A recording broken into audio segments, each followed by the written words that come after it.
Bienvenidos a todos a los apócrifos de Bitácora. Los apócrifos es una nueva sección en la que vamos a centrarnos en el espíritu crítico y para ello vamos a explorarlo desde diferentes perspectivas, desde diferentes puntos de vista, a través de especialistas en diversas áreas del conocimiento. En el episodio piloto contamos con Juan José Lara, que es doctor en filosofía y actual director de la Biblioteca Regional de Murcia, que también es escritor, lo que nos permitió abordar el espíritu crítico desde tres perspectivas diferentes. Una es la filosofía, la otra la literatura y la tercera desde el rol que desempeñan actualmente las bibliotecas. Después de ese episodio piloto, el primer episodio lo protagonizó Luis García Jambrina, que es escritor y doctor en filología hispánica. Es un escritor muy ecléctico, por lo tanto nos permitió abordar el espíritu crítico a través de tres de sus obras.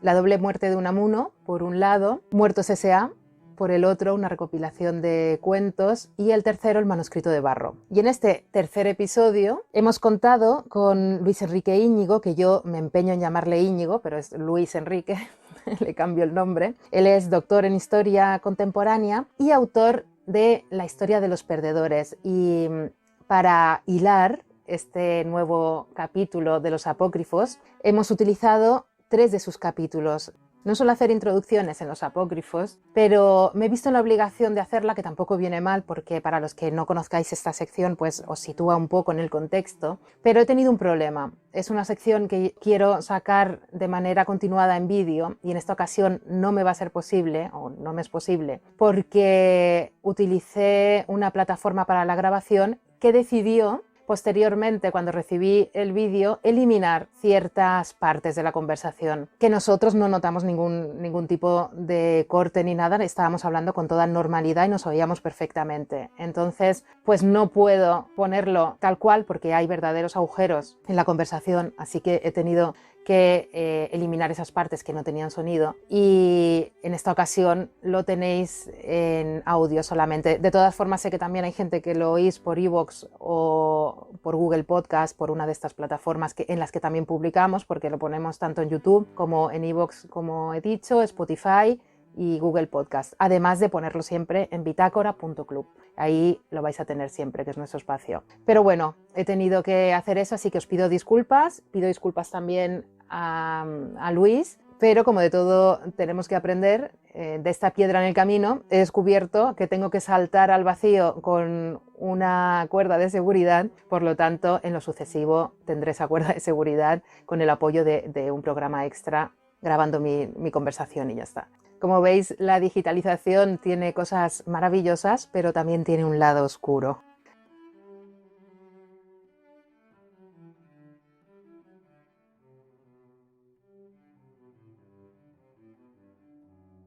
Hoy estamos aquí en el segundo episodio de Los Apócrifos de Bitácora, un episodio que habíamos planeado ya hace más de un año.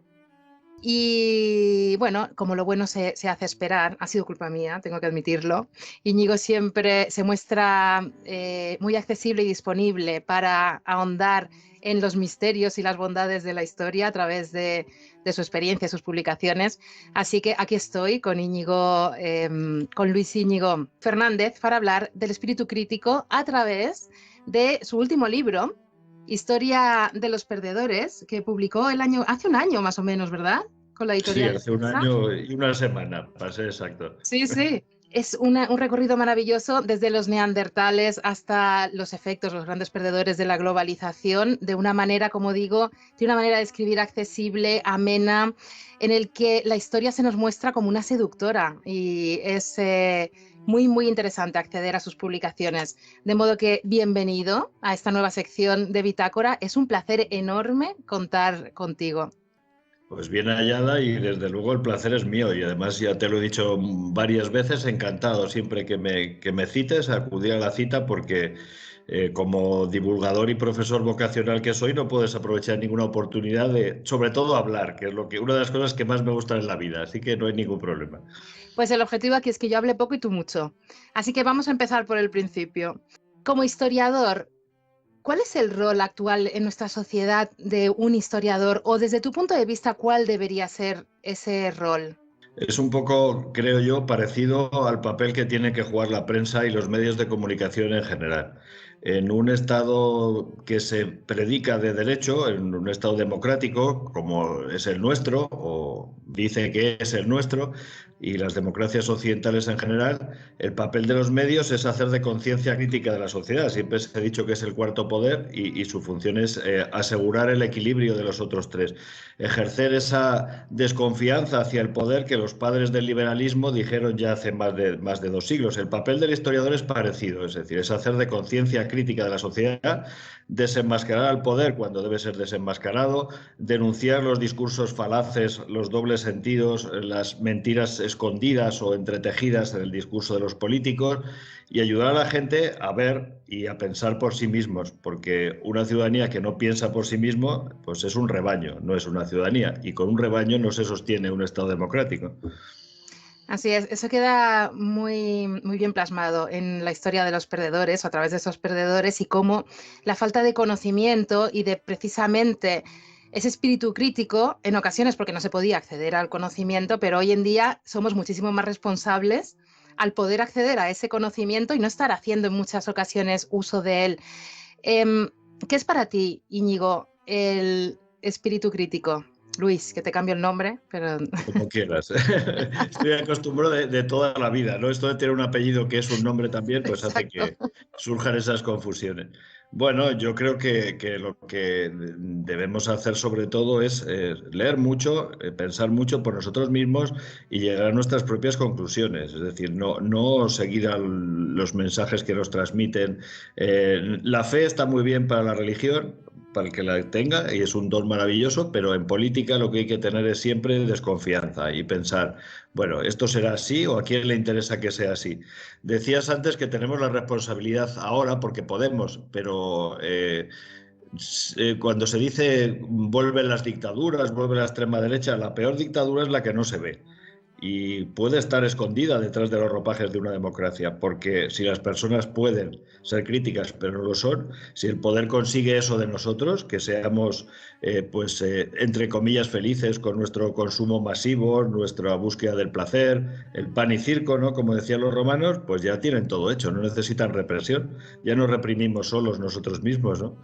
El historiador es fundamental para conseguir eso, pero todos nosotros tenemos una responsabilidad en el ejercicio de la libertad. La libertad se muere si no la regamos. Totalmente. Has hecho un buen símil, es como una planta. Para ahondar en el espíritu crítico, como bien decía al principio, con Historia de los Perdedores, he elegido 3 capítulos. El primero del que me gustaría hablar es La estirpe de Caín, los marginados del medievo, en el que nos sitúas en la introducción. Hay que decir que cada capítulo está introducido de una manera novelada, por llamarlo de algún modo, para ponernos en contexto, ¿no?, de quiénes son esos perdedores en ese momento en el que nos estás situando. Entonces estamos en el 31 de diciembre del año 1000. Al parecer, todo el mundo teme que llegue el fin del mundo. Corren despavoridos a hacer sus mejores acciones porque temen a ese Dios que va a venir a castigar a las personas que no sean, que no estén en el buen camino. Pero nos avisas y nos dices que no era así exactamente. Europa entera parecía embargada por un sentimiento universal de piedad y expiación. Por supuesto, sin descartar que muchos europeos obraran de tal modo, y lo harían, de hecho, siglos más tarde, cuando la peste negra asoló Europa, es necesario remarcar que los sucesos descritos forman parte de una tradición en parte inventada por los historiadores románticos, en parte por la propia Iglesia, siempre necesitada de argumentos con los que persuadir a sus fieles de la conveniencia de practicar la caridad. Cuando la historia nos la cuenta alguien que quiere enviar o manipular una interpretación, ¿cómo podemos saber nosotros cuál es la verdad? ¿Dónde está la verdad o la realidad de los hechos? Qué difícil. Sí, eso es la pregunta del millón. Para empezar, deberíamos cuestionarnos que existe una verdad única en todo lo que sea humano, porque no somos ratones de laboratorio, no nos guiamos solamente por las leyes de la física, incluso, bueno, ya sabéis que las leyes de la física no funcionan en todas partes, no funcionan dentro de un agujero negro, por ejemplo, ¿no? Pero nosotros nos guiamos por leyes de otro tipo, ¿no? Somos personas, nuestro comportamiento no es tan predecible y entonces la verdad es algo que tiene que buscar cada uno. Puede que haya más de una verdad, pero lo que no es lo que no es la verdad, valga la redundancia, es la mentira. Es decir, no se entienda que estoy defendiendo la posverdad, esto que se lleva tanto ahora, es decir, que todo vale, que hay tantas verdades como personas. Pero es verdad que es muy difícil porque, bueno, pues somos sujetos, somos subjetivos, ¿no? Entonces, tamizar toda esa subjetividad y a partir de ahí buscar una realidad que no esté oculta por velos, unos interesados, otros porque no llegamos, no podemos percibir las cosas tal como son, cuesta mucho trabajo, es un entrenamiento como todo. Es decir, buscar la verdad es quizá la tarea más ingrata, es como perseguir el viento, quizá no la encuentras nunca, pero también es cierto que es nuestra obligación como ser humanos, hemos nacido para eso. Decían los griegos que solo interesa un tema realmente como objeto de conocimiento, que es el propio ser humano. Es decir, usando la expresión machista que se utilizaba entonces, ¿no? El hombre es el objeto de conocimiento del hombre, mucho más que ninguna otra cosa, ¿no? Entonces, ¿cómo buscar la verdad? Primero, conociéndonos a nosotros mismos, desconfiando incluso de nosotros mismos. Recordemos a Descartes, ¿no? Que desconfiaba de todo, incluso de que sus sentidos le engañaban hasta que llegó a la conclusión, bueno, pienso, luego existo, ¿no? Ese es el punto de partida, pero claro, hay que pensar. Y esa es la manera de buscar la verdad, leer mucho, pensar mucho, cuestionarnos a nosotros mismos. Yo era profesor de instituto, fui profesor de instituto muchos años y hubo una época que hasta tuve que dar clase de ética por esas cosas que pasaban entonces, aunque yo era profesor de historia, y yo hacía siempre un experimento en clase. Buscaba una noticia, preguntaba a los chavales, hoy en día dirían, eso no se puede hacer. Bueno, yo como siempre he hecho lo que no se puede hacer, tampoco me importaba mucho. Decía, a ver, los que os consideréis de izquierdas vais a leer el ABC. Los que os consideréis de derechas vais a leer El País. Cuando Y había una luego el próximo diferencia, día, ¿no? Porque... claro, es decir, casi siempre la hay realmente. Y bueno, que los de Podemos dirían que es igual, pero bueno, hay diferencias. Y las clases siguientes me vais a contar lo que habéis visto y que si os ha removido algo. Bueno, la mentalidad de los hombres y las mujeres de la Edad Media era muy distinta a la nuestra. Es decir, el individuo era sospechoso, por definición. Es decir, el que se distinguía demasiado de los demás le marginaban y acababan acusándole de bruja o tenía alguna enfermedad por la que había que apartarle o si era un poco rarito, pues era un loco y entonces era peligroso. Cualquiera que era distinto se desconfiaba. Y uno de los epígrafes se llama, hay una frase en latín que es el título, que dice mala es un novae consuetudines, es decir, las nuevas costumbres son malas, ¿no? Y es una visión de la vida contraria a la nuestra. Nosotros valoramos todo lo nuevo, lo viejo no vale, somos hiperindividualistas, la comunidad se ha roto completamente. Lo que existe es la masa, que es algo muy distinto, donde perdemos nuestra individualidad para convertirnos en hombres o mujeres masa y perdemos nuestra capacidad crítica y desde ese momento somos objeto de manipulación. La comunidad bien entendida puede reforzar al individuo, lo humaniza, construye una red de favores, una red de ayuda, como las que tenían, por ejemplo, las mujeres en la Edad Media, eso que las feministas llaman sororidad, porque hoy se ponen nombres nuevos a todo, pero realmente siempre ha existido, ¿no? La ayuda entre madres que tenían los hijos enfermos, o incluso en los barrios de nuestras ciudades, hasta hace muy poco, las madres que tenían que salir la cuidaba el hijo la vecina, que es otra cosa, casi lo contrario, y realmente pues eso hace que vivamos las desgracias, el sufrimiento de otra manera, que nos sintamos en realidad mucho más solos que hemos estado nunca, ¿no? ¿Hay alguna esperanza en este contexto actual? Si tomamos como pretexto lo que ha pasado a lo largo de la historia, la marginación o el rechazo a lo que no queremos aceptar, a lo que difiere, a un pensamiento diferente, pueda crear ciertos movimientos críticos como pudieron ser en su nacimiento las herejías? Yo creo que necesitamos herejías, y más ahora que nunca. Es decir, ahora voy a ser muy políticamente incorrecto. Yo creo Sélo, que vivimos en sélo. una época en que se está creando un pensamiento único de sentido contrario al que teníamos hace unas décadas. Es decir, el pensamiento, pues, construido a partir de cierta idea de la izquierda que yo no comparto, que no considero de izquierda, considero otra cosa, una ideología, pues, que se nos pretende vender como única y lo cual será muy respetable, pero yo reivindico mi derecho a tener la mía. No que me digan cómo tengo que pensar. Hemos soportado la Iglesia 2000 años, no quiero ahora una Iglesia laica que me tenga que decir otra vez cómo pensar y luego me queme en la hoguera si no lo hago. En la hoguera metafórica, evidentemente, pero sí que me condena al ostracismo, ese ostracismo que se llama cancelación. La cultura de la cancelación, ese terrible mal que está aniquilando la libertad de pensamiento, que es la base del juicio crítico que es lo que todos los historiadores debemos reivindicar y todos los intelectuales, y que esté bien o mal, que eso es lo de menos, es peligrosa porque se nos impone.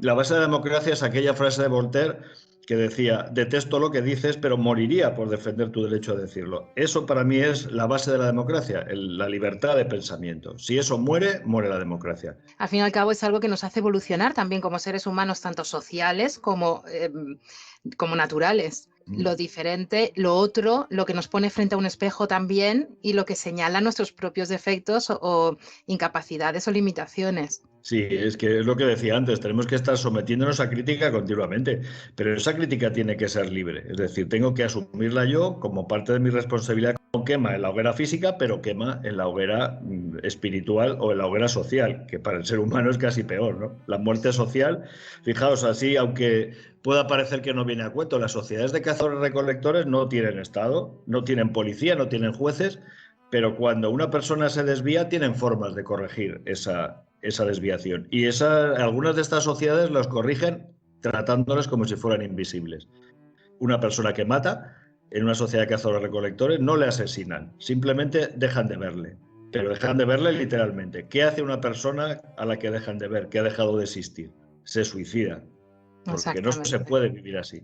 Pero un cristiano que cree en los dogmas de la Iglesia cree que su vida pertenece a Dios. Entonces, quitarse la vida es el mayor pecado que puede haber. Sin embargo, en la cultura, en la tradición romana, el suicidio era una salida digna.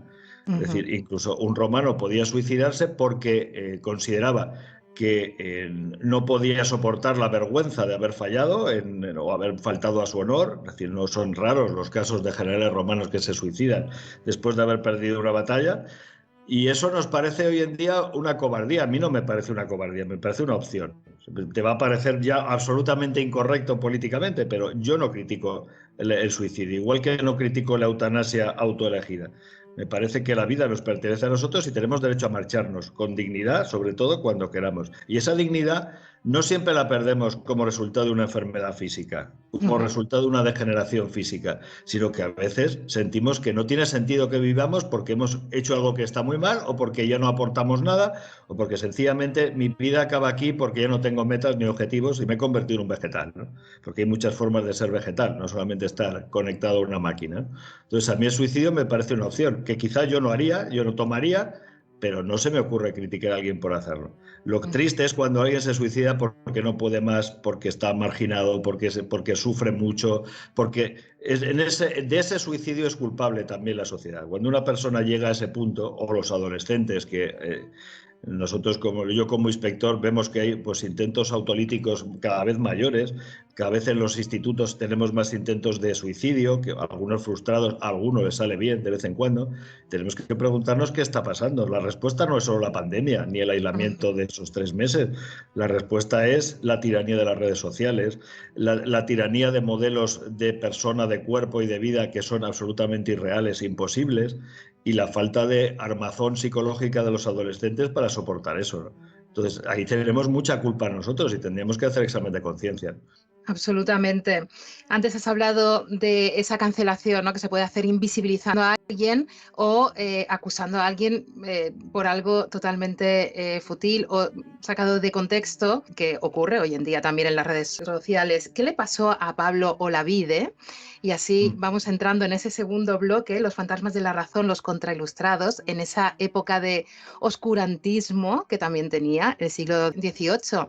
¿Por qué se encuentra, después de 2 años encarcelado a oscuras en una situación que es inimaginable, frente a la Inquisición, el Tribunal de la Inquisición? Este hombre que tenía una misión muy importante y que tenía tantas esperanzas puestas en su pequeño cultivé son jardin, ¿no?, lo que quería hacer en Sierra Morena. Hombre, yo creo que midió mal sus fuerzas y midió mal el peso que las ideas ilustradas tenían en la España de Carlos III. Es verdad que a él se le dio carta blanca, digamos, para crear ese nuevo mundo ideal en las colonias de Sierra Morena. Él era un políticamente incorrecto de libro, es decir, no es que fuera ilustrado y creyera en las ideas de la razón, la reforma, no, es que era más que eso, era un descreído. Es decir, él no creía en la Iglesia, tenía una visión del cristianismo más bien deísta, es decir, creía en un principio, en un Dios creador, pero poco más. Es decir, un poco la idea que tenemos muchos hoy en día, es decir, despojaba la religión de sus vestiduras institucionales, digamos, y además no se cortaba un pelo, es decir, lo decía y obraba de esa manera. Y las paredes tienen ojos, es decir, él tenía frailes alrededor. Ahí se habla de un frailecillo que fue por allí precisamente y empezó a escribir cartas y contar todo lo que hacía, ¿no?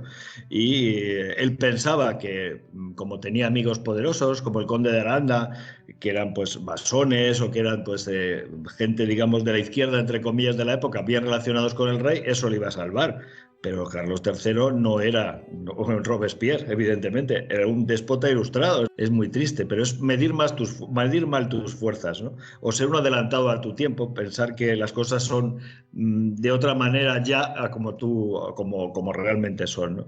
Bueno, eso es aplicable también, ojito con las redes sociales porque son eternas y todo lo que publicamos en las redes, ¿no? Que alegremente muchas veces manifestamos cosas que quizá en un futuro pues podrían, no hay que ir con miedo porque el miedo es enemigo del espíritu crítico desde mi punto de vista, pero con precaución y con escepticismo, no con un optimismo como el de este pobre hombre.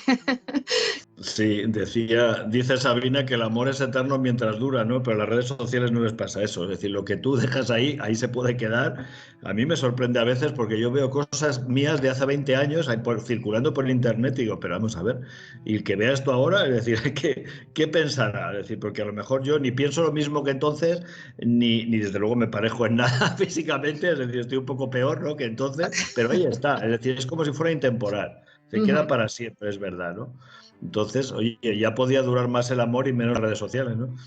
Has dicho algo muy interesante, no pienso lo mismo que entonces. ¿Tenemos derecho a cambiar de pensamiento? A veces mantenernos como somos exige que cambiemos. Ahora, lo que no vamos a cambiar es absolutamente de ideas, porque todos seríamos, pues eso, como dice Bauman, ¿no? Seríamos pues un turista en nuestra propia vida. Pero ser flexible y adaptarnos, ¿cómo voy a pensar yo lo mismo que hace 20 años si la sociedad es completamente distinta? Es decir, algo tengo que haber cambiado, a no ser que me convierta en un fósil, claro, que también puede pasar, ¿no? Que también ocurre. Así es. Cuando pensamos en el siglo XVIII, pensamos en una época llena de luz a través de la razón. Sin embargo, tiene muchísimas sombras esa luz y desembocó en ese despotismo ilustrado que era totalmente deshumanizador para la sociedad en general, salvo para un grupúsculo de personas que se habían autoelegido y que seleccionaban quién tenía que acceder a esa razón. ¿Cuáles son los marginados en esos momentos? Bueno, los marginados son los de siempre. El problema es que tendemos a pensar que la ilustración es un movimiento de masas y realmente es un movimiento de élites minúsculas, quizá el 1% de la población, ¿no? Una parte de la nobleza, una parte minúscula del clero, una parte de las burguesías comerciales, ¿no? En el caso de España, pues de las ciudades portuarias sobre todo, pero la inmensa mayoría de la población, ese 90% de campesinos analfabetos, llevaba la misma vida que habían llevado sus padres, sus abuelos, sus tatarabuelos. Es decir, una vida encerrada en una región pequeña, en una comarca de la que no salían en su vida, no conocían a nadie nuevo desde que nacían hasta que morían y, por supuesto, todas esas ideas de los ilustradores sonaban a chino. Es decir, ¿cómo podían llegar las ideas basadas en la razón a personas que están acostumbradas a ser educadas en la fe? Es decir, y además que no tienen ninguna base. Es decir, tú cuando siembras una planta tienes que ver las características del suelo. Es decir, no todas las plantas crecen en todos los suelos, ¿no? Es decir, y esa planta no podía crecer en ese suelo, no estaba abonado para eso. Y además, algunas de las ideas de los ilustrados no les venían nada bien a las clases populares. En el fondo, la ilustración pues es el cauce que el capitalismo toma en el siglo XVIII, ¿no? El capitalismo que ya venía desarrollándose desde los siglos anteriores. Y las medidas de los ilustrados, como, pues, digamos, parcelar y vender la tierra del común de los ayuntamientos, o las tierras que pertenecían al rey, o los bienes comunales que pertenecían a los pueblos, Eso beneficiaba al que tenía dinero para comprarlas, pero no a los campesinos que ya no podían recoger bellotas o recoger madera o llevar a sus ovejas a pastar a tierras que antes eran de todos y ahora no tienen dueño. Ese es el proceso de los cerramientos en Inglaterra, que se empieza en el siglo XVI, que va más adelantado, y que genera mucha miseria en el campo y que está poniendo a la larga las bases para que esa gente luego emigre a la ciudad a trabajar en la industria, donde todos sabemos lo felices que eran, ¿no? Con sus 16 horas de trabajo, ¿no? Y viviendo 20 en un cuchitril de 20 metros cuadrados. Es decir, Exactamente. la mejora llegaría mucho más tarde, pero las clases populares ganaron muy poco con el capitalismo y con la ilustración, por no decir absolutamente nada, ¿no? Eso lo retrata muy bien Degas en La absenta. Es un cuadro que a mí no sé, esa decadencia absoluta de esa época que supuestamente era de una revolución industrial que trajo grandes avances, pero también pues grandes desdichas para muchas personas. José Clavijo tiene unas palabras que quiero retomar con respecto a la ilustración. Bueno, antes tenía a Kant, que tú recoges una cita de él, que dice: la ilustración significa el abandono del hombre de una infancia mental de la que él mismo es culpable. Infancia es la incapacidad de usar la propia razón sin la guía de otra persona. Esta puericia es culpable cuando su causa no es la falta de inteligencia, sino la falta de decisión o de valor para pensar sin ayuda ajena. Sapere aude, atrévete a saber. He aquí la divisa de la ilustración. Volvemos a lo mismo, solo el que podía atreverse a saber, porque la gran mayoría pues no era. Sí, fíjate la gran actualidad que sigue teniendo esa frase. Sapere aude Totalmente. le diría yo a la gente hoy en día. Es decir, y la responsabilidad de no saber es de la gente. Es decir, es que si Kant levantara la cabeza diría, si no hemos avanzado nada. Es decir, ahora tenemos a Bueno, millones es de que personas con título, que han estudiado la secundaria, que han estudiado FP, que tienen títulos universitarios y no piensan. Es decir, son guiados por otros y lo peor es que no se enteran, es decir, a dónde les llevan. Es decir, parece mentira, pero un clásico se caracteriza por eso, porque sus frases tienen vigencia siglos después incluso. La frase de Kant la sigue teniendo. Desde luego en esa época era de un optimismo apabullante, porque realmente los que se atrevían a saber era ese 1% de la población, pero es que ahora... Es decir, el poder ha conseguido que todo el mundo tenga una carrera o que mucha gente la tenga y no le sirva para nada. Es decir, no sean ciudadanos críticos que se enfrenten al poder, sino que lo único que quieren es un coche más grande, una casa mejor, vacaciones más largas y ahí acaba toda su inquietud. Eso es terrible. Y ahora con el desarrollo de la inteligencia artificial, que es otro tema apasionante y que tiene mucho que ver también con el espíritu crítico, se nos está llevando o nos estamos dejando llevar a ni siquiera... Hemos perdido el valor de las fuentes, de verificación de fuentes. Ya hay verificadores que verifican por nosotros y nos dan la comida masticada. Y la inteligencia artificial se está aupando de alguna manera en la creatividad también, como bueno, creaciones de contenido, creaciones de todo tipo de obras artísticas también, conversaciones. Se es muy optimista con respecto a la inteligencia artificial. Hay personas que consideran que nos van a humanizar o a rehumanizar, a hacernos descubrir que lo importante es el intercambio, y sin embargo hay también todo un grupo de personas que considera que es un gran peligro para la humanidad. ¿Tú qué opinas? Radio Nacional, que suelo ir, pues de tertuliano, ya ves tú, como te digo que hablar me gusta, pues el compañero con el que iba, que es Fernando Vallespino, un profesor de políticas de la Autónoma, dice, es que los trabajos de los alumnos ahora son tremendos. Tú tienes una inteligencia artificial ya a la que le dices, escríbeme una carta de amor con una cita de Lorca, o escríbeme un trabajo de historia del siglo XIX citando a los principales autores. Con lo cual tú no sabes nada, no aprendes absolutamente nada. La inteligencia artificial debería humanizarnos, pero no parece que se vaya a ser el camino. Yo también pensaba, es decir, hay obras de ciencia ficción clásicas, como pues la ciudad y las estrellas de Clarke, ¿no? de Arthur C. Clarke, donde aparece esa humanidad ya hipertecnológica, donde tiene todo el tiempo libre del mundo. Y claro, en esa visión optimista, pues se dedican al arte, a la filosofía, ¿no? Es decir, como hacían los griegos porque el trabajo lo hacían los esclavos, ¿no? ¿Nos dedicaremos a eso? A ver, sálvame. Esa es la gran pregunta, ¿no? Claro, ¿Tú porque qué parece crees? que hay... Porque a mí me da mucho miedo. hay un movimiento que intenta hacer lineal la inteligencia del ser humano, o sea, involucionarla, simplificarla, robotizarla, pero no en la etapa inicial de la tecnología, no en lo que es hoy en día, lo que tú dices, ¿no? Que va a llegar un momento que ya nos está superando en muchos aspectos. Entonces, volvemos a lo mismo, nuestra responsabilidad será utilizarla para el bien o para el mal, como la imprenta, cuando nació. Yo hago mucha analogía con la imprenta. El momento en que nació la imprenta no eliminó ni los buenos libros, ni los buenos editores, ni los buenos mensajes. Sí multiplicó, fue un salto cuantitativo a cualquier cosa, una puerta a la manipulación de masas, pero también dignificó ciertas obras y contenidos. Por lo tanto, bueno, pues ahí está, ¿no? La elección siempre. El kit de la cuestión para mí es, mientras no nos obliguen a elegir uno de esos caminos y seamos nosotros los que vayamos hacia él de una manera u otra, pues esa es la libertad del ser humano, ¿no? De elección. Tú sabes que el problema ahora es que no sabemos que nos obligan. Es decir, hay formas sutiles de llevarnos por caminos que no conocemos y no nos damos cuenta hasta que ya estamos ahí o no nos damos cuenta directamente, ¿no? Es decir, por eso la dictadura de ahora es la peor que existe. Lo decía Marguerite Yourcenar en Memorias de Adriano, ¿no? Lo ponía en boca de Adriano y decía, tengo para mí que la esclavitud del futuro será mucho peor que la nuestra. Porque en el fondo es lo mismo de que aparece en un mundo feliz de Aldous Huxley, esclavos que aman sus cadenas porque no saben que las llevan realmente, ¿no? Por eso me he obcecado en hacer esta sección en Bitácora para hablar con todos vosotros, con especialistas, sobre la importancia del espíritu crítico, entender qué es y cómo se puede llegar a él a través de diferentes caminos.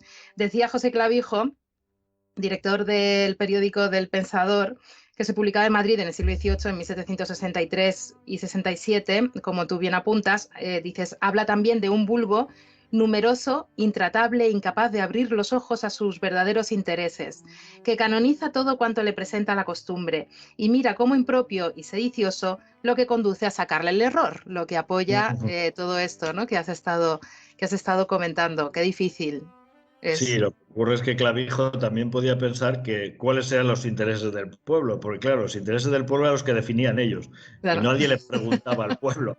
Y seguramente si le preguntaran diría, ¿qué? Que yo voy a querer ir a trabajar a una fábrica en una ciudad 16 horas al día y vivir en una choza, en un agujero, vamos, prefiero vivir en el campo, que trabajo la mitad de los días del año, realmente. Mi padre me contaba, pues mi padre tiene 97 años y era agricultor, conoció todavía la agricultura tradicional, ¿no? Y decían, realmente cuando llovía no trabajaban, durante parte del año no había labores que hacer, es decir, no llevaba una vida de sufrimiento como luego llevó cuando emigró a la ciudad y se puso a trabajar. Es decir, ¿y dónde vivió cuando? Porque yo eso sí lo recuerdo, dónde he vivido yo de pequeño, ¿no? En una buhardilla sin calefacción, sin cuarto de baño. Sí, eso era la mejora, ¿no? Es decir, bueno, pues a lo mejor el pueblo sabía mejor cuáles eran los intereses de lo que se querían los ilustrados, ¿no? Los ilustrados hicieron esa especie de colonización de la historia, que no deja de ser una colonización del ser humano, como ha habido tantas también a efectos físicos de territorio y de recursos, como tú bien apuntas en La carga del hombre blanco, los pueblos coloniales, y hablas de las diferentes colonizaciones que, dependiendo de cómo se abordaron, es muy, muy interesante para entender lo que nos ocurre también hoy en día, un poco con esa colonización de la información. Depende de qué tipo de sociedad había y qué uso se le fue a dar a ese territorio y cómo se hizo la aproximación. Tenemos el caso de Japón o el caso, por ejemplo, de Oceanía o de Tailandia o de tantos otros territorios. Qué diferente fue esa evolución a lo largo de la historia. Probablemente para los marginados fueron siempre los mismos, ¿verdad? Entre un caso y otro, Japón que se desarrolló industrialmente o tecnológicamente, por llamarlo de algún modo, y el resto de territorios. Hombre, Japón es un caso distinto porque nunca llegó a ser conquistado. Le pasa un poco como a China o otros territorios que ya tienen una tradición estatal de siglos o de milenios y que tenían, digamos, un nivel de madurez social que permitía aprovechar en beneficio propio la influencia de las metrópolis, ¿no? En este caso, pues de Estados Unidos, ¿no? Si no recuerdo mal, ahí aparece el Comodoro Perry llegando con los barcos y un pescador japonés que le ve y dice, ¿qué es eso? Un animal negro que echa humo, ¿no? Y dice, pero no puede ser si no está nadando, ¿no? Es decir, lo que eso supone el choque, ¿no? Pero hay distintas experiencias coloniales. Es verdad que sobre todo hay dos mundos coloniales distintos, el precapitalista y el capitalista. Es decir, la colonización española en América responde a patrones de ideología medieval y el trato que se les da a la población es distinta a luego el imperialismo capitalista posterior, que es una explotación pero absolutamente deshumanizada. El ejemplo mayor es el Congo belga, ¿no? Que antes de ser Congo belga fue de Leopoldo II, y bueno, en 20 años que controló el Congo murieron 5 millones de personas. Pero la barbarie que se llegó a ver luego, habrás leído El corazón de las tinieblas de Joseph Sí, Conrad. Conrad. Bueno, pues ese libro fue una denuncia de lo que estaba pasando en el Congo, y ya por fin reaccionaron los gobiernos europeos y le quitaron el Congo, ¿no?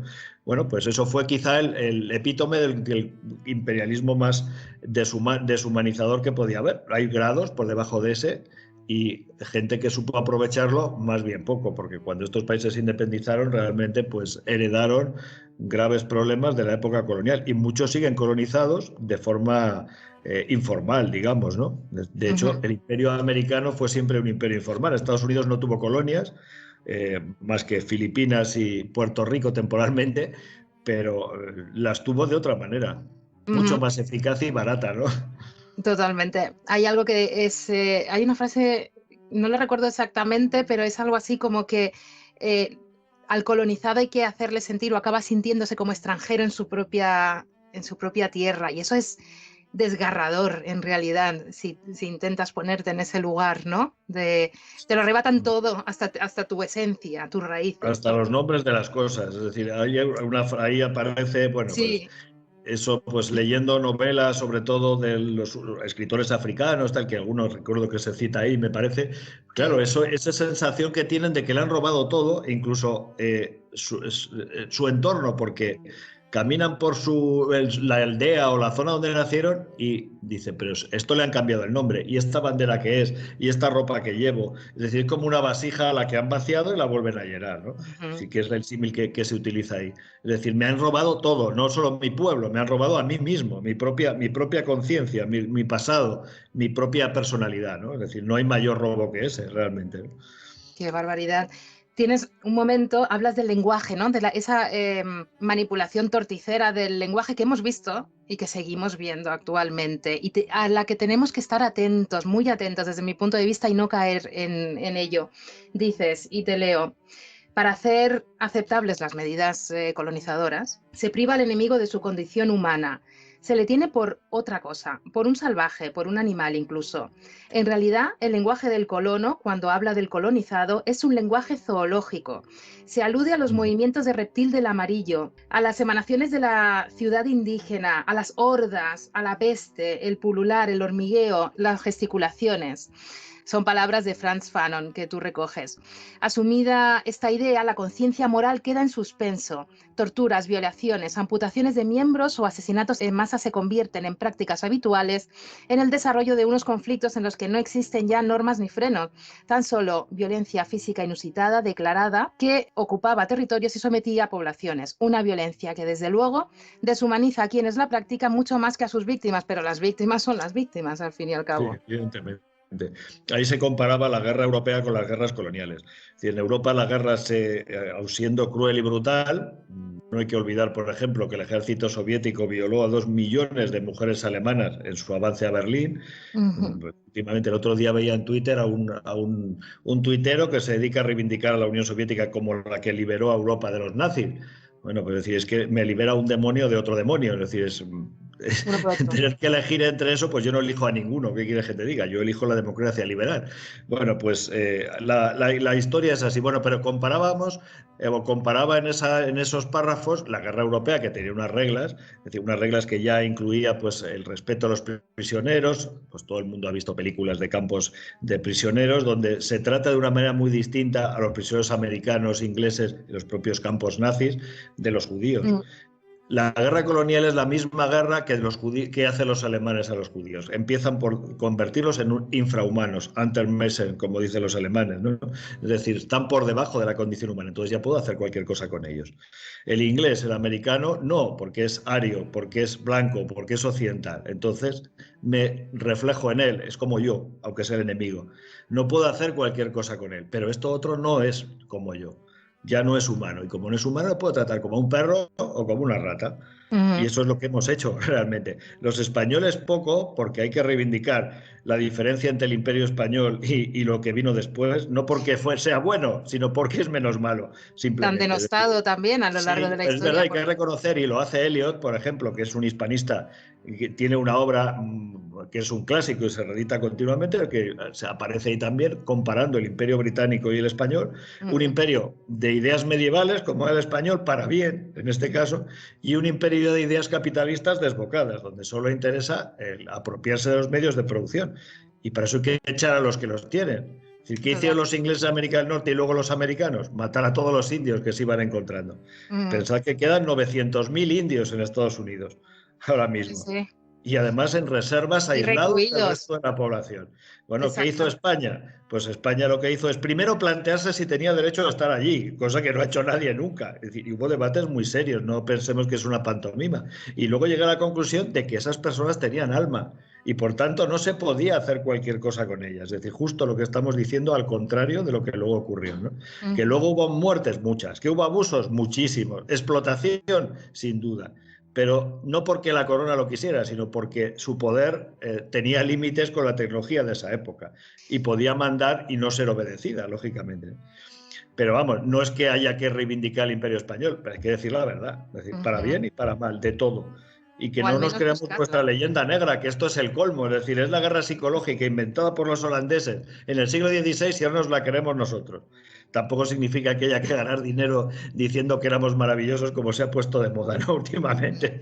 El historiador tiene que decir la verdad, le guste o no le guste, incluso cuando lo que descubres te destruye toda tu hipótesis previa. Si tienes que tener la misma honestidad que un físico estudiando a los átomos.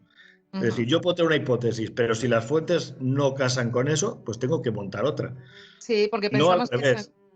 porque pensamos que el método científico, cuando decimos científico, ese adjetivo solo incluye a lo que consideramos actualmente ciencias, pero tanto la historia como la filosofía, la lingüística y muchas consideradas letras tienen que someterse a ese estudio científico, emitiendo hipótesis, estableciendo teorías, contrastando y si no, pues destruyendo todo y volviendo a empezar, que no pasa nada por hacer ese ejercicio. Me quedaría todo el día hablando contigo porque es muy interesante. Te he dicho que te iba a coger solo 45 minutos, pero antes de nada, hay algo muy interesante que has dicho y que te hace reflexionar muchísimo, porque siempre esperamos que haya ética y moral en sucesos que no la tienen.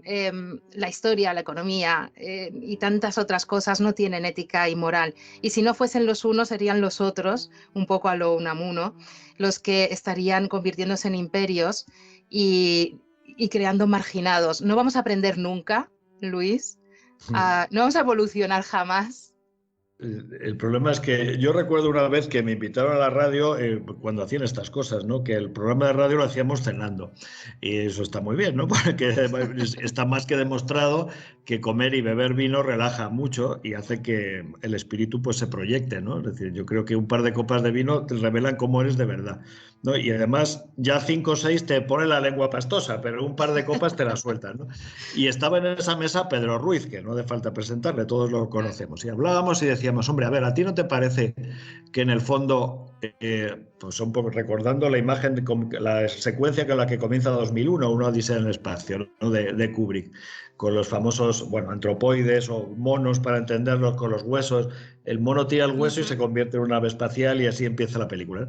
No somos como monos con misiles nucleares debajo del brazo, es decir, no somos exactamente igual que hace 200.000 o 500.000 años, no tenemos los mismos instintos. Debajo del neocórtex, debajo de la corteza cerebral, donde está la razón, la lógica, el lenguaje, está el cerebro reptiliano, el cerebro límbico, donde están los instintos de violencia, de territorialidad, es decir, donde está el sustrato mental de la guerra. Y eso sigue ahí y no hemos conseguido, no lo hemos extirpado y nos sale continuamente. Y en algunos sitios más que en otros. Claro, hay culturas que fomentan esto. Dile a un americano que no puede matar al que entre en su casa. Y sin embargo, para un español eso sería una barbarie inconcebible. Y Bueno, estamos hablando... y tendría unas consecuencias legales que no tendrían Sí, Estados Unidos, además. eso es evidente, pero porque la ley es una emanación de la sociedad. En Europa nadie se le ocurre decir que vale más mi ordenador que la vida de una persona. En Estados Unidos lo tienen claro. Entonces, la cultura y la historia son diferentes. Luego el catolicismo no es tan malo, si se lo compara con el protestantismo, porque hay que decirlo todo también. Hay autores que te dirían justo lo contrario también, que el protestantismo es la cara o la gran herejía maravillosa que vino a restaurar la fe realmente. Bueno, el protestantismo es un vehículo del capitalismo realmente, sobre todo el calvinismo, ¿no? Y además, ontológicamente, el protestantismo es mucho más pesimista que el catolicismo. El católico cree que el perdón, el sacramento de la penitencia libera al alma, es decir, perdona completamente y la limpia. El protestante no. El alma nunca se limpia del todo. Y el calvinista cree que está predestinada, o sea, fíjate dónde está la libertad. Y además cree que la predestinación se nota del dinero. El rico va a ir al cielo porque Dios le ha elegido y por eso es rico. O sea, fíjate tú con esas ideas, ¿no? Pues dónde llega cada uno, ¿no? Bueno, pues eso. No sé por qué ha venido esto a cuento, pero yo creo que el ser humano tiene mucho que evolucionar, pero no evoluciona mucho realmente. No, podríamos hacerlo mejor todos, sí. Pues porque todo está ligado, está relacionado. Antes de irnos, ¿nos puedes decir un libro y una película o serie o corto que nos ayude a los que te estamos escuchando y viendo a desarrollar el espíritu crítico, o que nos replantee cosas, que nos ayude a poner nuestro granito de arena para evolucionar en algún sentido? Esto es una trampa, esto sí hay que dejar que lo pienses antes. Claro, que además una persona como tú decir uno... Voy a volver a la ciencia ficción. Hay un libro que se llama 1984 de George Orwell, que sabéis que lo que hizo fue cambiar el orden de los números, lo escribió en 1948, lo publicó en 1949 y es una crítica demoledora del stalinismo. Él era un comunista anti-estalinista. Realmente ahí vemos todos los resortes que utilizan las dictaduras. Y si además leemos Un mundo feliz de Huxley a la vez, vemos como esos dos libros combinados describen una dictadura y la desnudan, ¿no? Es decir, ayudan a ver cómo todavía hoy en día determinados mecanismos que aparecen ahí, y estamos hablando de un libro que tiene 60, 70 años y el otro más, pues el otro es del 30 y pico, todavía hoy en día lo usan los poderosos, incluso de las democracias. Fijaos, por ejemplo, la neolengua de Orwell, es decir, que el Estado está podando continuamente el lenguaje, eliminando adjetivos, eliminando sinónimos. Ya sabéis el caso de, en lugar de óptimo, perfecto, maravilloso, dice bueno, plus bueno, doble plus bueno. ¿Por qué? Porque pensamos con el lenguaje. Si nos amputan el lenguaje, nos amputan la capacidad de pensar. Lo mismo la historia. Parece también la importancia que tiene la historia es recordar el pasado para entender el presente. Y ahí hay frases típicas que aparecen. Son tres grandes potencias en el mundo y siempre están en guerra. Entonces cambian continuamente de alianzas, pero al pueblo se le hace pensar que siempre han sido los mismos aliados cuando ayer cambiaron. Dice, estamos en guerra con Eurasia, siempre hemos estado en guerra con Eurasia, cuando hasta ayer estaban con Australia, ¿no? Para entender.